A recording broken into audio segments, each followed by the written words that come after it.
Hey everybody, Jeff Mason with SimpleBiz360 coming to you from the basement. Second episode from the basement, episode number 32, and we're going to be talking about interviewing tips. So I hope everybody's doing well out there. I know it's some tough sledding with this whole pandemic. And we're addressing that today. Episode 31 was resume tips. This is a combination, kind of the tail end of that two-part series, and this is interview tips. So it's going to be a PowerPoint show again. This way, people, as you share it with people who need to see it or who want to see it, they can do screenshots, they can pause it, and they can, go with the slides and get some of the content, zero in on some of the content, if you will. So it's 8 minutes if you go through it by yourself. I'm not good at doing this in 8 minutes. I'm bad. So I call it the 8-minute drill, but we're going to make this short and concise. We'll flip through this, and then once we're done, we'll come back to a full screen. So at any rate, thank you for joining in today, and here we go. We'll give it our best shot to do this nice and quick, and hopefully it will come out very, very nice. Here we go, and we're ready. So what's the primary goal of interviewing? It's to the advance to round number 2. You want to put yourself in a good position to get through the first interview and go to round number 2, right? That's what the whole goal is. Secondary goal is to avoid unnecessary elimination mistakes. Don't get to where you meet the end of the railroad tracks prematurely. Just be conscientious. Poor posture, poor manners, unprofessional language, lack of direct answers. You don't answer directly, it's not going to work. Poor listening skills, etc. There's so many things that you just want to hone up and sharpen before you get into that environment. Advancing, we're going to go down a proven road. The roadmap is application example interviewing. Now, I'm going to tell you a little bit more about that right here. I did this segment in episode 31. I have to do it in this episode too, because if you didn't watch 31, you need to know this. So I was involved for 3 years in a recruiting program. We hired 65 college graduates into entry-level positions. We had a 70% will, 30% skill algorithm we were looking at. This is what we were trying to determine if we gave a job offer, that person met these conditions. I'm at Drexel University in the late 80s. I have a cancellation with one of my interviews, and I'm listening to the cubicle carryover. And all these big companies are there, huge companies, and it's all the same thing. 5 minutes of how the company's so great, and then the last 5 minutes, I'd hear these companies almost in unison say, okay, so why did you pick your major? Why should we hire you? And I thought, if I keep going down the road I'm going with this small little company, I'm going to get buried with these guys. I'll never do it. So I went and I researched and I looked and I found example interviewing. It was out there and for the taking. So I modeled my recruiting program using these questions, and I flipped the 25-minute, 5-minute model, and I asked the entry-level applicants or those college seniors 25 minutes of questions, and then I told them about the company for 5 minutes. If you got a job offer from us, you went through 3 interviews and you went through 60 of these application example interview questions. So it really allowed us to see if someone gave us an answer, then we would say, well, show us how you applied that. Show us how you used that. So you want to harness this. I'm going to do my best to let you know about it. You can actually see here, we got some national, not recognition, but attention from a Wall Street Journal publication on our recruiting program. And it was something that I'm proud of to this day. And we hired some really good quality people out of it. The premise is to provide one application example per question. That's what AEI is. Here's an example. Did you ever go above and beyond the call of duty to get the job done? If so, please give me an example of what you did. How did you apply that? Yeah, I did it. Well, tell us how you did it. That's kind of the whole premise there, right? Another example, 3-parter. Have you ever been asked to produce results without significant guidelines? Were you successful? Please explain the steps you took to accomplish those goals. So these are things that this kind of gives you a window of what application example questions would look like, right? Well, for clarity purposes and for you now as the person answering the questions, consider this. Convert weak answers to powerful example responses. So let's say the interviewer asked you a close-ended question, meaning a yes or no question. You could actually take the opportunity to expand on that, ask the person for permission, say, could I give you an example of what I mean by that? Oh, I'm sure they would say yes because they want to learn more about you. And then you can take the opportunity to convert that very weak answer into a very powerful response by using these questions. Pre-interview preparation. I can't say this enough. You have to go to the job gym. You have to practice. You have to learn and practice answering questions. Get together with loved ones and role play some questions. If you purchase our NJAB product, which we'll get to at the end, for $20, I give you 65 of these practice questions. Traits. What are traits? Traits are things like ambition, communication skills, conflict resolution. You can go down the line here and get an idea. Creativity, decision-making, detail management, leadership, prioritization, relationship building, remote working, and other things. I give you 20 of these when you invest in a new job assistance bundle package with me, just to kind of give you an idea. Why is that important? So you know what recruiters and interviews are looking for. And please, I have to read through these in case people are listening on Spotify, Stitcher, Apple, iHeart. You know, they're not seeing this. I want to make sure they understand this. That's why I'm going to read through all the words. The secret sauce: set yourself apart from other competitors. How do you do this? Real easy. Business proof. Can you prove it? Now I'm going to introduce to you something that you probably don't hear everywhere, and you're probably going to look at it and go, I don't know if I can do that. You must do it because it's what gets you over the edge in many cases. Bridge claims with truth. When you answer a question, how can you bridge that claim or that answer with truth?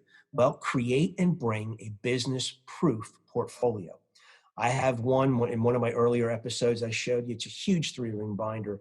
When I go into an interview, I modify that 3-ring binder to contain anything I think I might need in this interview. And then I have the stuff right there to show an employer. What is this business proof portfolio? It's called evidence defeats disbelief. You're bridging that gap from making a claim to proving that it's truth. How do you do it? You could use demonstration. So if you see evidence defeats disbelief, right? Defeats is each letter stands for something. So demonstrations, examples, facts, exhibits, analogies, right? You take something complicated and make it seem simple. Testimonials, testimonial letters, testimonial emails, testimonial videos, put them on a flash drive for, I don't know, get creative. Statistics, you did something, you want to prove it, then show them statistics on how you did it, but make sure you can do it. Now, one of the things that you're going to see in the background, you see this in the background of the opening of this episode, this podcast, if you're watching it, it's called the second secret sauce. And this is emphasized that you are a 3Y professional. Folks, in my 35 years of doing business, if I had to boil down the 3 most essential ingredients to being a quality employee, being a productive employee, and being someone who is going to fit in any team, I'm going to tell you right now, respond to every inquiry. Start doing that today. Get in the habit. Respond to every inquiry you get, okay? And then you follow up, right? You make sure you do the right follow-up. And there are a lot of people that do that, but they fail to follow through. So you have to say yes, yes, yes to all 3 of these things. Respond to all inquiries, follow up comprehensively, and follow through completely. If you can prove to an employer sitting across a desk that you can accomplish this, I am telling you, you are going to make their day. You're going to make your day because you're going to advance to the next round. This is a key component to being successful. I've tried to boil it down to simplistics, and this is what I've come up with after 35 years. If you just did these 3 things, holy smokes, you'd be swinging a big bat. Attire, look professional. Just make sure you get into this. If you got through the gauntlet of the resume process and you're at the interview, just look buttoned up. Punctuality, be on time or before. Eye contact, maintain eye contact. I'm trying my best to maintain eye contact with that little camera that's looking at me from my computer. And I miss sometimes, but I'm trying. You got to do it in an interview. You can't look away. You can't look down. You got to maintain that eye contact. Reciprocate. If prompted, volley back with courtesy and a like-minded question. It's just a common courtesy thing. Hey, so how you doing, Jeff? How was your weekend? Oh, it was pretty good. Bill, we did this, we did. How about you? Always try to volley back with an appropriate, if it's appropriate, but volley back and show them that you've got a human side to you, that you can show interest, but it's reciprocation. It is a lost art. I'm telling you it. We're losing this art. And behind all these masks that we're wearing, we're losing it even more so. I'm telling you, it's going to be a byproduct of this pandemic that we're going to have to relearn on how to be nice to each other. There's a lot of nastiness going on out there. Avoid onions. Don't eat onions, or any strong odor foods, sardines or whatever, fish. No, no, no. I can't tell you how many people it gross me out. You're sitting there asking them a question and whoa, the volume, no, out, on. Smile, just keep smiling. Make sure, just keep reminding yourself, sitting in that chair. I know you're sweating and it's your armpits are wet. I know it's a nervous deal. Your stomach's churning. Just try to remember to smile. Thank you. Send an appropriate thank you when you're done. I say twofold, by email and by USPS. So SimpleBiz360, we are, remote workplace is going to be huge. I'm telling you, please think of this. It's really something that you've got to bake into some of your answers when you're working with in these interviews and when you're practicing. Remote working is going to be, I think, a lot of questioning. A lot of future employers are going to want to know about that. And we're going down that road with you. Our next episode is going to be on the remote workplace. So again, go to our affiliates page. Great partners here. If you're looking for to use any of these products, we love Vistaprint GoDaddy. If you go to simplebiz360.com/affiliates, that's where you can get the links to some of these great deals and great companies. Snugpack. You want to go camping this summer? It's like a humongous camping store on Amazon. So you can get the link on myaffiliate.com or simplebiz360.com/affiliates. Workboots.com, everything for work you can buy there. Young Livy, my wife, will help you with essential oils, help you get squared away. She does a great job. She's had our family using them for 5 years now. I was a reluctant participant to begin with. I love it. I travel with 18 bottles every time I go out the door on a trip.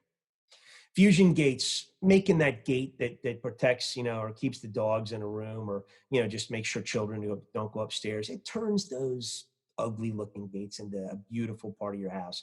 Part of the interior design. It's they're panels that you can change out in a really nice gate. And so it just helps you with the interior of your home and makes it look pretty. Tommy Copper, I'm wearing a shoulder-centric support shirt now. I love Tommy Copper, wearing their socks right now. So I've been wearing them for 5 years. Go to our affiliate part of our website and you can get a great offer there. You can go also to tommycopper.com/simplebiz, and that will also get you our affiliate connection. So we want to say thank you. We're going to switch off and go to the regular video. So we're going to stop sharing here, see if we can pull this off. Getting better at this. It's working. Alex, thank you so much for your help. So look, there it is right there, the 3 Y's, right? Say yes. Respond to all inquiries, follow up, but follow through. That'll get you to the second interview if you can prove to them that you're a 3-wire. So listen, thanks for joining in today. We know it's tough out there. Lost in the shuffle track today. We're sticking with Jersey bands. That Asbury Park sound was huge. You all know the boss. You've all heard of Bruce Springsteen. Born to Run came out in 75, but in 73 and 74, he had his first and second albums, or maybe it was 72 and 73. But at any rate, on one of the albums, he does the E Street Shuffle. And if you've never heard the actual E Street Shuffle, it's a great tune, jumpy tune. But it's before the boss got really, really big. And it's just great. It's got the horns in there. It really gives you a flavor of what was happening in Jersey down at that Asbury sound, those Miami horns, that sound, that grittiness, but yet that sophistication mixed together. It's really cool. So we're going to give you the link to that. Join in and watch that. Another great Jersey product. Nobody better than the boss, and he did it great. So we just say thank you again for tuning in. We hope you can share this video, share this podcast with people who need it. Now, you can go to our website and buy our NJAB and NJAB2 products. I'm going to keep those priced through May 31st of 2021. I'm going to keep those priced at $20 when it's normally $99 for NJAB and $30 when it's normally $117.95 for NJAB2. And in that, you get a ton of resume and interview tips I send to you digitally, and then you get a 15-minute phone conversation with me. So it's well worth it in this arena. I don't have all the answers, but I have some, just a voice that can help you, and hope we are able to help you. So thank you again. Have a great week. Hold on to your sand. Keep the shiny side up. And remember, if you've got a company, keep pleasing customers. They pay the bills, and getting customers or keeping customers and paying bills these days is a tough road to hoe. So please make sure they keep coming back to you. Thanks so much. Have a great week.